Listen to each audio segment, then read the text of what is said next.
সংখ্যা গুণে শেষ করা যাবে না। জাহাঙ্গীরনগর বিশ্ববিদ্যালয়ের লেকগুলো এখন পরিযায়ী পাখিদের দখলে। পৌষের সকালে সোনাঝরা রোদ পোহাতে ব্যস্ত সোনালী হাঁস আর পানকৌড়ি। লাল শাপলার পাতায় পাতায় ঘুরে বেড়ায় ডাহুক।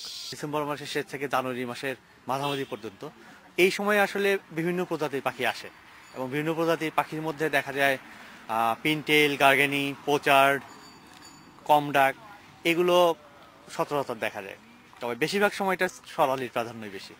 শীত মৌসুমে ১৮৭ প্রজাতির পাখির মধ্যে ৬১ প্রজাতির পরিযায়ী পাখির আনাগোনা শ্যামল এ বিদ্যাপীঠে। পাখি বাঁচাতে দেশে বনায়নের কোনো বিকল্প নেই বলে মনে করেন গবেষকরা। এরা এখানে পরিবেশটাকে নিরাপদ মনে করছে, সেটা একটা প্রধান কারণ। এবং এছাড়াও আশেপাশের বিলগুলাতে অনেক সময় যেখানে ওরা খাবার খেতে যায়, খাবার খেয়ে এখানে ওরা নিরাপদে ওরা আশ্রয় নেয়, বিশ্রাম করে।